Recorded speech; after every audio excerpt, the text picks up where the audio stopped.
Episode 4 के starting में आइसू की टीम को देखते हैं जो मिनसियो के बारे में चर्चा कर रही होती है। उन्हें पता चल जाता है कि मिनसियो के पास एक डिलीवरी वाला आया था जिसने उसे मार दिया था, लेकिन वो डिलीवरी वाला तो फेक था। अब सवाल ये था कि दरवाजा आखिर किसने खोला होगा। आइसू कहता है कि और कौन कर सकता है, उसके हस्बैंड जे गुक ने ही किया होगा। अगले सीन में टीम जे गुक से मिलने पहुंचती है। उसकी सेक्रेटरी से कहा जाता है कि हम तुम्हारे बॉस से मिलना चाहते हैं।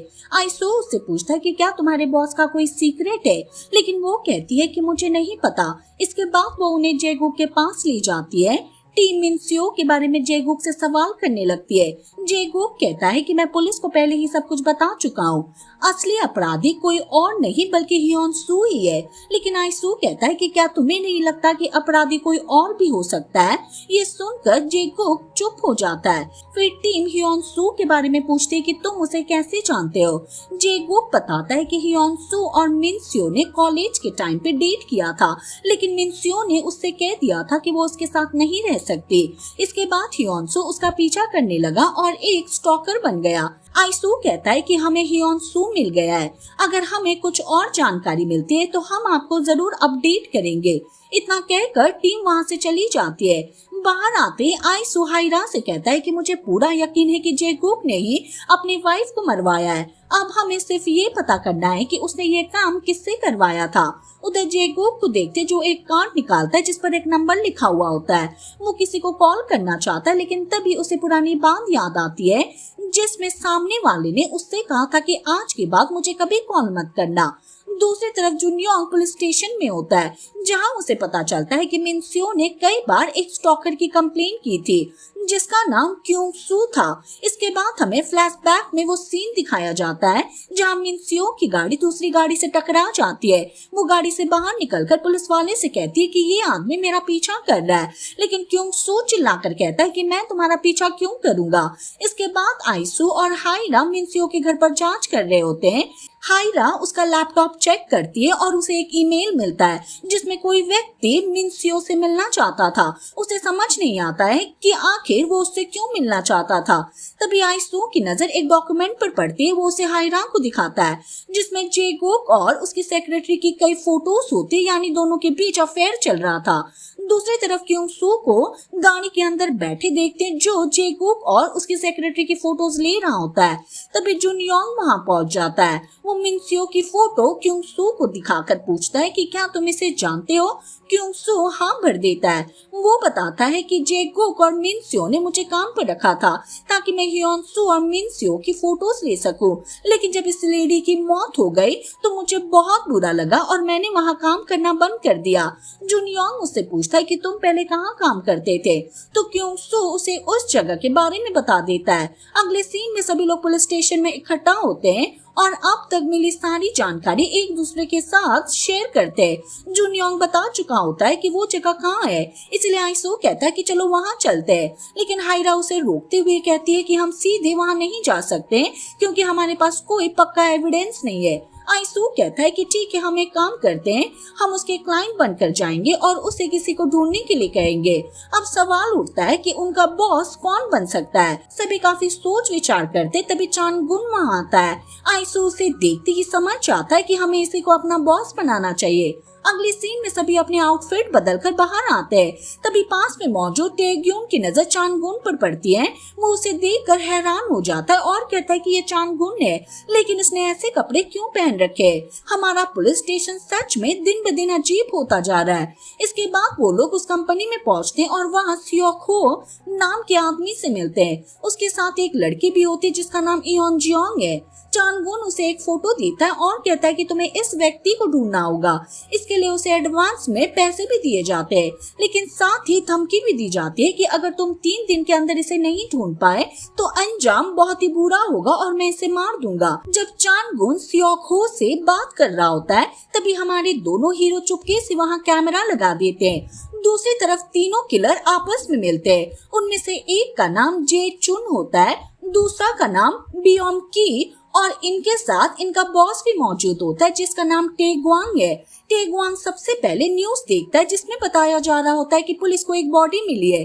तभी उसकी नजर बियोम की पर पड़ती है और वो गुस्से में उसे लगातार लात मारना स्टार्ट कर देता है। फिर गाड़ी से फिंगरप्रिंट मिटाने की कोशिश कर रहे होते हैं। तभी सवाल उठता है कि उनके ग्लव्स आखिर कहाँ है, इसलिए दोनों तुरंत ग्लव्स पहन लेते हैं। इसी दौरान आइसू की टीम गाड़ी में बैठकर सियोक हो को लाइव देख रही होती है और तभी वो टी ग्वांग को फोन कर देता है। टी ग्वांग बताता है कि वो तालाब के पास है और उसे वहीं आने के लिए कहता है।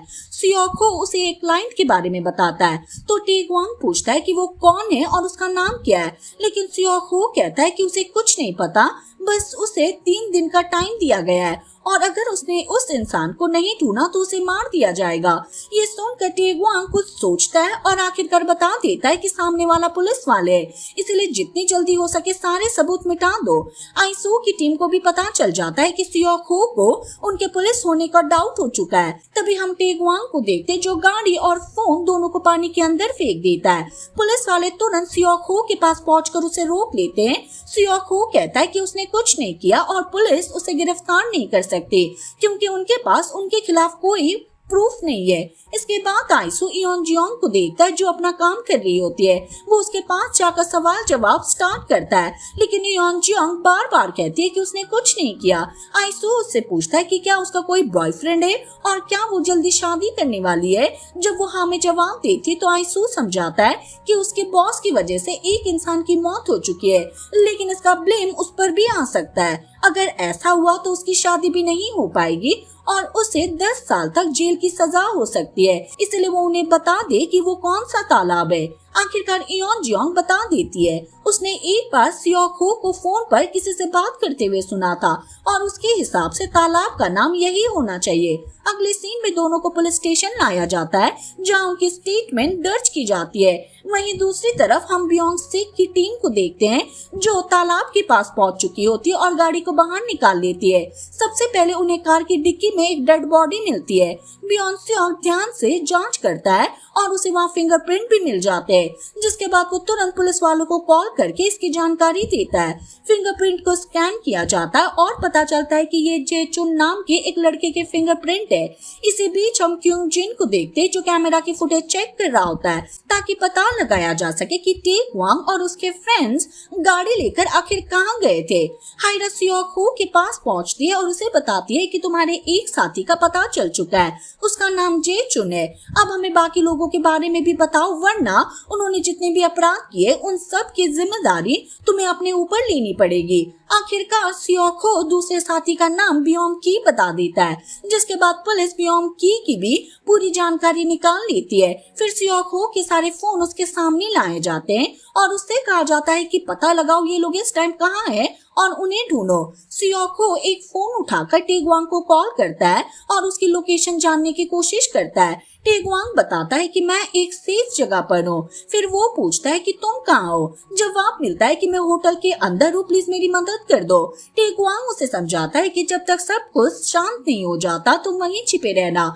इसके बाद वो उसे बियोम की कहकर एक हिंट देता है और फोन कट जाता है। क्योंग जिन उन्हें लोकेशन दिखाता है और बताता है कि उसकी आखिरी लोकेशन इसी जगह की थी।